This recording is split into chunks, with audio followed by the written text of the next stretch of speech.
What's up, people? It's your girl, Adeola. First of all, thanks to everybody that joined us on Monday for the interview with Mr. Peter Obi. Let me start by thanking the Peter Obi's people that made this interview possible. Thank you so much to every single one of you. I'm honestly very grateful. They were so nice to your girl. I mean, if my experience was different, I would say it, but they were really nice to me. And as you know, his flight was delayed, and that delayed the interview. And so we were at his hotel 4 hours prior, and we were all set up in the room that they gave us. But at the last minute, I got a call to come to a different part of the hotel. But then on getting there, they said to go back to the original room that they gave us. So of course, we rushed back in there, and we're trying to get things ready when he came in. And I was like, oh snap. So that's why it looked like we were not ready. Trust me, we were ready for hours. But while we were trying to get ready again, he was playing with Zion. And right after we took her from him, we went live, and that's why you could hear her crying, because we took her from Peter Obi. I noticed in the comment section that some people were offended by hearing her cry. Well, I guess she was trying to be obedient. I don't know. But you know, jokes aside, having met Peter Obi, I just want to share with you my assessment, what I think. He was definitely a very humble man who was willing to do the interview despite him being really tired. Don't forget that he was just in Toronto the day before, holding events for several hours, and then he had other events that morning before coming in. But I really appreciate that he still went ahead with the interview despite the fact that he was really tired. He was very humble. Also, he seems to be genuine in wanting to help transform Nigeria. Now, please know that I'm not endorsing him. I am not going to endorse any candidate. I'm just giving you feedback on my meeting with him, my observations. And I know that they all seem genuine until they get to the office. But Mr. Peter Obi was very humble and approachable, and so it was just really nice to meet him as a person. Now, having said all that, I really think that the Peter Obi's camp can work on perfecting their plans, their strategies, so that beyond telling us what's happening in other countries like China or Taiwan, because he talks about that a lot, we would like to see like concrete plan, the blueprint of how our country will also be transformed if he becomes president. And I've seen some Obidient online saying things like, well, those who share their plans, where did that get us? That's true. That's a legitimate concern, a legitimate observation. But guess what? Those ones did not have the right intention, or maybe they changed when they got into office. But if Peter Obi has the right intention, and then you combine that with concrete plan, I think that he can win the election and actually transform the country. Nobody is going to steal his plans, as some people have been saying, oh, if he reveals, they will steal. Please, we are all trying to make Nigeria better. It's just that while some people would vote for Peter Obi no matter what, well, some other people would like to know where someone is going before they follow the person. And then, of course, you have people that would not vote for him no matter what. But a lot of people were upset with me asking my questions over and over, but it's because he wasn't answering them precisely. I'm sure that he has plans. And so I'm not an enemy of progress, as some people may think. In fact, I've not made fun of him on this show, but the only reason I kept asking again and again was that I was trying to help him get to the cocoa of the matter, which I'm sure he has it. So I think it would be good if his party can work on this. Like, I'm not putting words in his mouth, but when I talked about Nigerian doctors leaving the country, for example, instead of, talking about what it's like in another country, he could tell us his plans on how they can make hospitals work better, become better working environments with the right equipment, the right gadgets for these doctors, like oxygen, BP monitors to start with. He could talk about better pay for the doctors. I mean, when I talked about tech, when I talked about education, when I asked him questions about this, he could also talk about like changing our curriculum. Like, God knows our curriculum needs to be changed in Nigeria to become more practice-based instead of just theory. Like, that's really missing. Teaching our young people about entrepreneurship, establishing tech hubs in different parts of the country, making funds available for young people to build made in Nigeria products, like made in Nigeria phones, made in Nigeria laptops, not just shoes. And it doesn't have to be him doing all this. He can talk about like liaising with experts, putting together a team of experts to come up with policies that would make a difference, instead of young people going to other states for NYSC, for example, especially with the way things are that people don't feel safe. They can do a year internship at tech hubs, learn about entrepreneurship. I just wish that Peter Obi will focus more on Nigeria than other countries. He talks a lot about what's happening in other countries when he's talking. I'm glad, though, that he did commit to some things like working on our electricity in 5 years, although that also means that he would have to be re-elected. He was talking about 5 years. And I'm sorry that we didn't get so many viewers to ask him questions as I was hoping. I also didn't finish my questions, by the way, because we spent way too much time, more time than I anticipated, because I kept going over my questions because he was not being precise enough. But he did promise that he will come back on the show, and if he keeps that promise, I would let you guys know. I will update you guys. In the meantime, some people in the comment section were saying, we hope you will interview other candidates like that. Definitely. I've actually reached out to the other candidates. Even before interviewing Peter Obi, I've reached out to some of them, and I'm still waiting to hear back from some of these major candidates. Now, for our new subscribers, because a number of people subscribed after that interview, thank you so much for subscribing. My name is Adeola Fayehun, and I use satire to cover African news. So all African politicians are referred to as my fathers, my mothers, my uncles, and my aunties. So thank you so much for joining the family. Now, let's talk about the issue of the day. I've actually been wanting to talk about this for a long time. But is everyone aware that Nigeria loses about 400,000 barrels of oil every single day? 400,000. In fact, I've seen reports like the one by Arise News where they say up to 80% or 90 to 95% of our crude oil is stolen every day. The figures are staggering. 80 to 95% of Nigeria's crude is lost to oil theft. Okay, now I'm not sure that that's accurate because Nigeria produces about 1.6 million barrels of oil per day. And if 400,000 is stolen, that means about 25% of what we produce is being stolen every single day. That's still huge. That's a lot. Sometimes, though, they do produce up to 2 million barrels per day. And if that's the case and 400,000 disappears, then give or take at least 20% of the oil that we are producing is being stolen every single day in Nigeria. Now, for you to have a better understanding of what I'm talking about, 5 countries in the world are plagued with oil theft. And the first country on the list, of course, is Nigeria, with about 400,000 barrels disappearing every day. But the second country on the list, Mexico, reported between 5 to 10,000 barrels missing every day.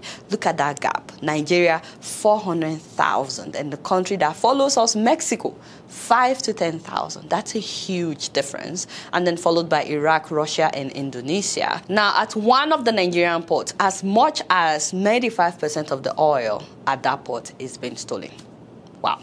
Now, the value of the stolen oil in Nigeria can be estimated to be at least $1 billion per quarter. Some people say it's way more than that. I mean, if you convert that to Naira, the official rate, that's more than 400 billion Naira worth of oil that disappears every single quarter. Now, don't forget that this is the unrefined crude oil. So, in essence, the oil is worth much more than that. And, of course, we have both the internal thieves as well as the external thieves. And I like to talk first of all about the external thieves because I believe that they are stealing way much more than the local thieves, and I believe strongly that they must be working with some insiders.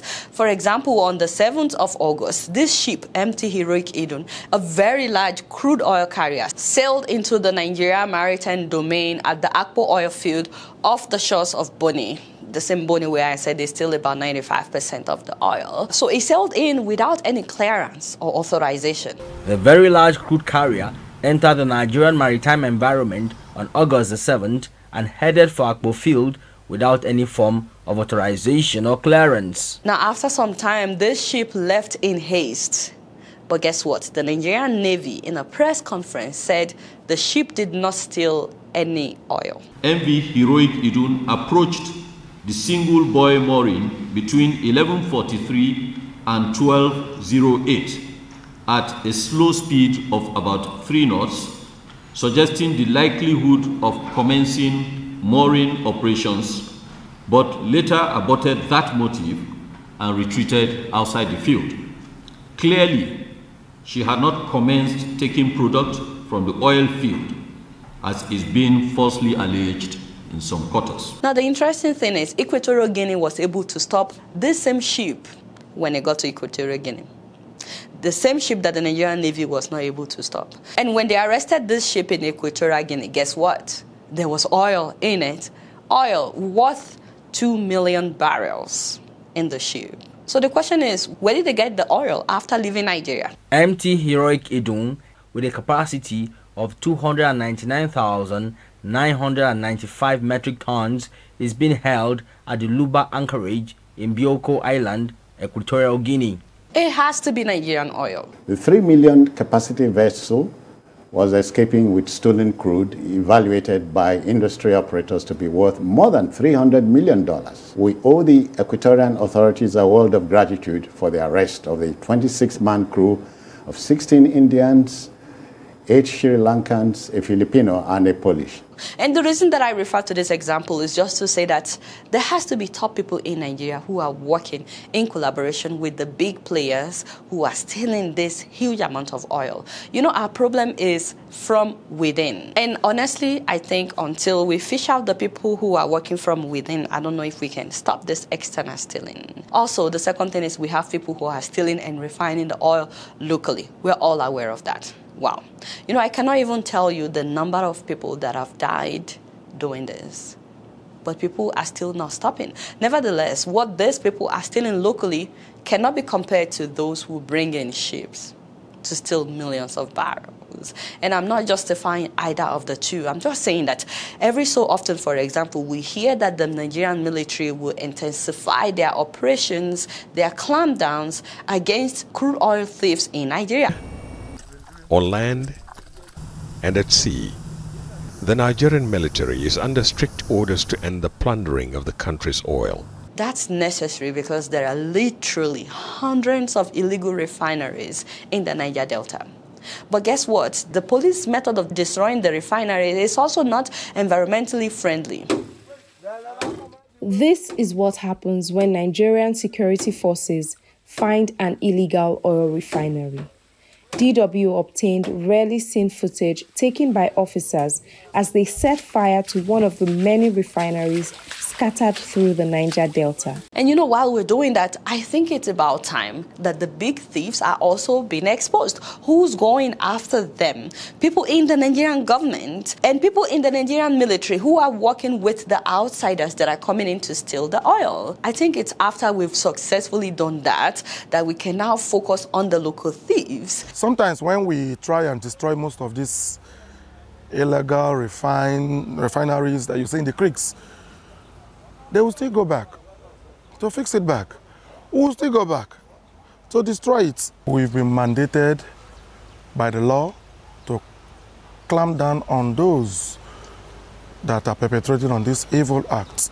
First of all, these local thieves in the Niger Delta area are endangering their lives and the lives of many. I don't even know how many hundreds of people die every single time that we've reported an explosion at the illegal refineries. It's claiming lives. And second of all, they are contributing immensely to the environmental pollution in the Niger Delta. Military commanders say there are hundreds of these illegal distilleries scattered across the oil-producing delta.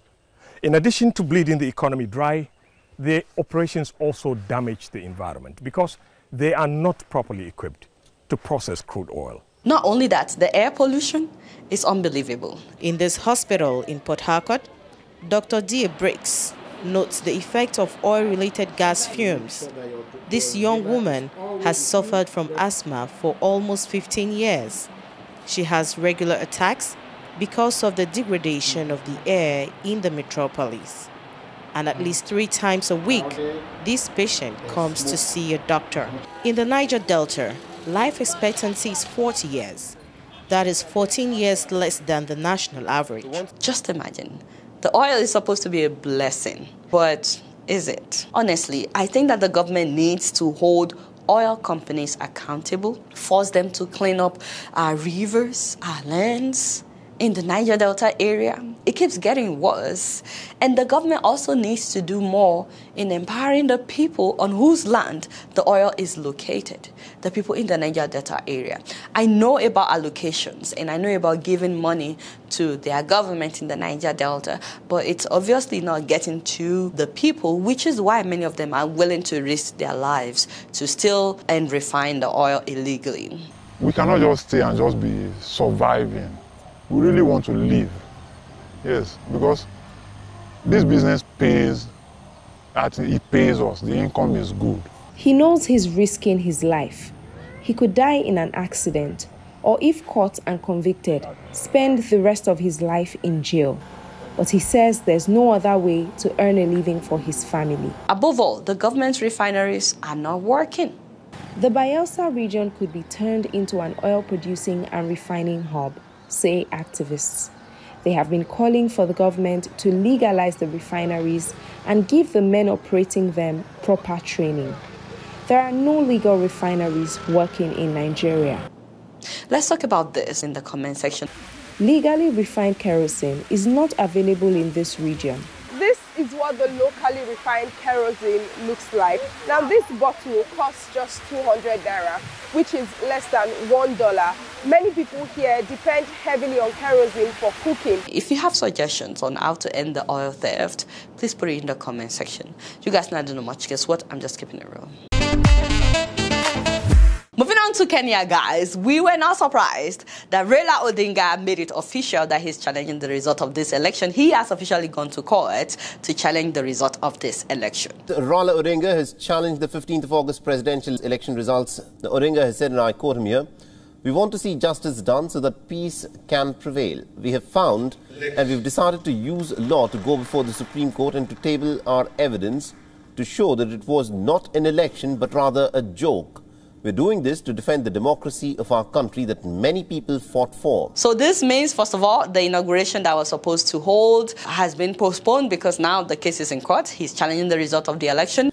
Now, the 7-judge tribunal will then have about 14 days to issue a ruling, and if the court orders for an annulment, then a new vote must be held within 60 days. But you know, the good thing is he's saying that he's willing to accept whatever the court says as the decision in terms of this election. I guess the question that a lot of people have been having in their minds is, should the Supreme Court not grant your wishes or your prayers, would you accept that judgment? Certainly. We will say that we believe in the rule of law, and we believe that the Supreme Court will be fair and just. By the way, we saw this funny clip of Raila Odinga in church after the election, talking about how he would go after Ruto, just like David in the Bible went after his enemies to recover what was stolen from him and his people. This David will follow the David of the Bible. We will pursue them. Yes. We will conquer them. Yes. And we will bring back all the loot back home. I want you to know that there's no doubt in our minds that the Kenyan people spoke loudly. Now, I'd like to know what you guys think. Do you think he should just, let it go? Or do you think, yes, he has challenged the result of the election? We'd like to see what happens. Let me know in the comment section. Also in Angola, because we told you guys that they were having their election last week. Well, guess what? The ruling party has once again been declared the winner of that election, the same party that has been in power for the last 47 years. And as expected, the opposition, that is UNITA, is challenging the result of that election. Angola's opposition UNITA party has rejected the provisional results of the National Electoral Commission, claiming the process was marred by counting irregularities. Therefore, UNITA does not recognize the provisional results of the National Electoral Commission. So, of course, we'll keep you posted on whatever happens, but the good thing is the opposition, which is UNITA, has now won 90 seats at the National Assembly, which means that the ruling party has lost the 2/3 voting power at the General Assembly. For the first time, UNITA will have deprived MPLA of the 2/3 majority needed to pass major reforms, and the ruling party will instead need the backing of other lawmakers. I do believe that a lot of young people in Angola, though, were hoping to see power change hands after 47 years. However, it was really disappointing that only about 45% of registered voters came out to vote, not even up to half of the people that registered to vote came out to vote. Election data released on Friday showed that turnout was just over 45% of eligible voters. Mahela Weber, Vice President of the Parliamentary Group for UNITA, on Thursday said the party believed it was likely the true victor. The release of these provisional results is being done without details, in a clear violation of the electoral law. I'm just trying to imagine if about 80% of them had shown up, maybe it would have been a landslide defeat against the ruling party. But guess what? Not even half of the people came out to vote. So that was very, very disappointing. In the meantime, though, we'll keep you posted on what's happening in Angola. You guys know I don't know much. Guess what? I'm just keeping it real. My birthday shout out of the day goes to a viewer that is celebrating his 50th birthday. That is Pastor Sam Olaniyan, the lead pastor of RCCG Divine Masterpiece in Melbourne, Australia. Yes, Daddy, happy birthday.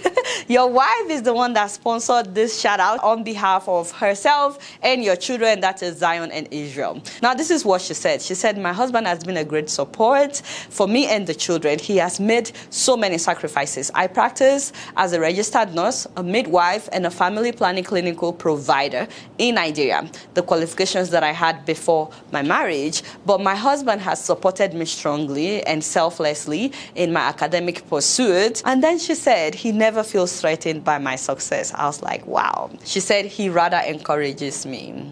And because of that, I have completed Bachelor of Nursing, Bachelor of Community Mental Health, Masters of Counseling, with other certifications, all in Australia. He's a great father to our children, spiritually, physically, psychologically, materially, and he's never tired of cheering them on at their sporting events. And she would like for us to let you know how much she loves you. Oh, my head is swelling.